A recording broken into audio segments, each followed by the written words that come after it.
What's an influencer and how can you become one starting from scratch? Coming right up.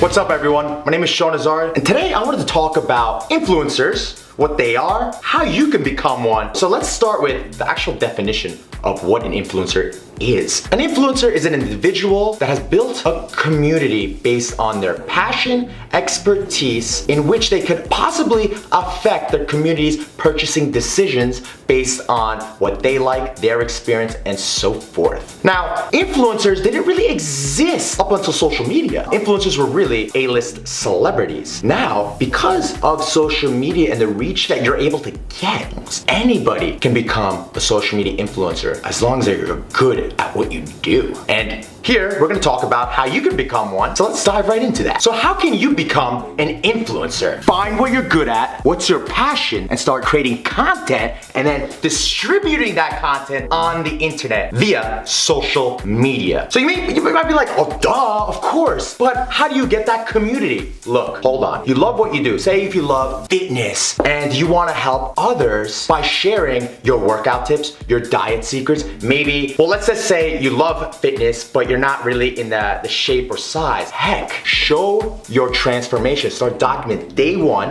what you started doing and then show the results. If your results are positive, let's say if you lost 15 pounds or like 20, 30 pounds in a month, document the whole thing. Share your experience on Instagram, YouTube, Facebook, and other social media outlets. So then from there, since you built that trust, you've already shown the progress, you could start creating your workout secrets, your workout tips, workout of the day. That's just one example. This is, I'm talking about fitness here. Makeup, heck, you might be the best in makeup. Your friends might tell you, wow, you look great tonight. That's an amazing look. Heck, that's a sign telling you you're good at what you do. Makeup, I consider people that are into makeup, or you're an artist, obviously makeup artist, right? Get a camera, document it, show your look of the night. From there, you eventually become an expert because you read articles based on different looks and what's the best makeup kit, what is the best brand, what type of skincare products that you should use before applying makeup. You know it.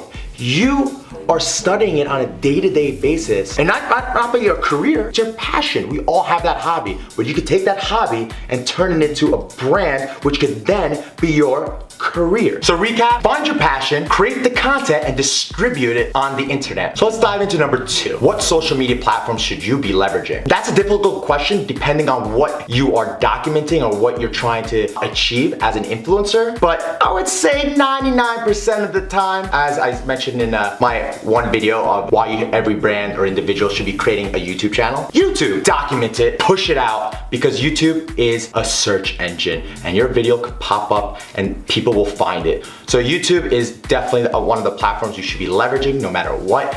Get a camera or use your smartphone and just push it out there. Don't worry about the lighting. Don't worry about the camera quality. Just worry about getting the content out there and the ability to tell your story. Let it come together. Understand who your audience is and then learn that platform here and there. Next, I would take, depending again on your brand, leverage Instagram and Facebook and create specific content. Again, this is all different influencers. So leverage Instagram, short clips. You could do up until 60 seconds of, if you're again, fitness. If you're into fitness, you could do exercise of the day. You could do diet tips. You could do recipes. There's certain recipes. So put the details in the caption, but your video should tell it all. It could be one of those BuzzFeed videos.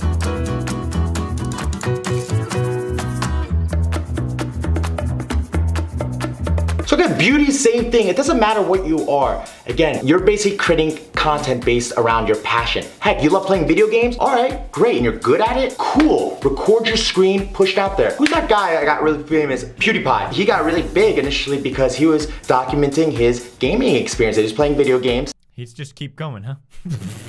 And he was recording it and he grew on a tremendous, he's the #1 YouTuber. I mean, he's a big deal. And guess what? He loved what he did. Now he's getting paid the big bucks. And that was not his initial expectation. That was not his goal initially. So he says, but see what I mean? He built a passion, he liked it, it was his hobby, he pushed the content out there. And then he slowly grew his community. Well, I don't know, but slowly, whatever. I didn't know the rate of it, but definitely did not happen overnight. So once you establish a large amount of content and you've been slowly increasing your community, people are finding your content, liking it and so forth, then you're like, how can I now get this into a much larger audience and start really growing effectively? We're gonna go number 3, which is developing a marketing growth plan or a marketing strategy to increase your awareness. So let's say if you have $0, you have no money to work with, but you wanna really, get your content out there. What I would suggest is to find similar influencers that have an audience just like yours and start collaborating with them. Start doing videos together, start sharing each other's videos on your platform. Say, hey, check this out, great tips here. Maybe you could do something, maybe you're not in the same town, but you're in different states. You could do a recorded live session, depending on what you are or who you are, what the content is. That's something you need to figure out and how you could share it amongst those users. Other ways of going about it is reaching out to larger accounts that are not necessarily, could be influencers, just could be a generic page. And majority of the time they would give you a rate. Hey, if you want exposure, we charge this much.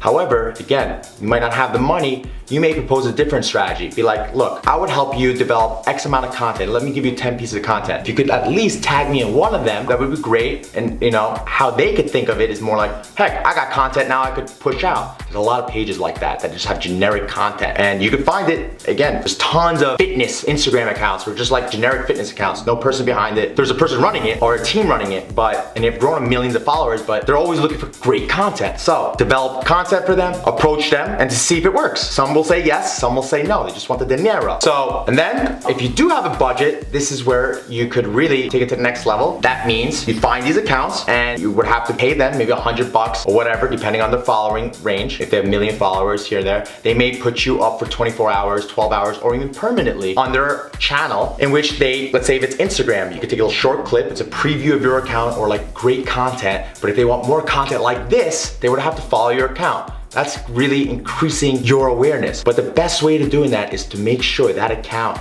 would have an audience that would be interested in your stuff. Because if you're playing freaking guitar and you're putting on a fitness account, you're decreasing your chances of reaching the audience that you want to reach out to, because I think they're more into their physique, not into bass. But again, yes, find those people. There's tons of accounts and there's tons of people that you could be working with. Also, Facebook advertising. Facebook advertising is relatively so cheap. If you have the budget for it, and you could create crazy amount of strategic campaigns that are targeted more for your audience. Make sure you create effective campaigns. Facebook has a lot of campaigns you could run with, and they're very self-explanatory. If you need help with further info on setting up a campaign, there's a document which you could read more on the different campaigns and what they do and what could be work best for you. But from experience, I'll tell you this, trial and error. See what works and keep doing that. I think that about sums it up. There's other obviously ways of how to become an influencer, but this is like really high level of how to get at least started and really start pursuing your passion. You want to be known as a travel blogger or travel influencer. You need to really start documenting your passion and distributing it amongst the audience that would be interested in. But it's not going to happen overnight. You have to have a consistent schedule. You have to keep creating.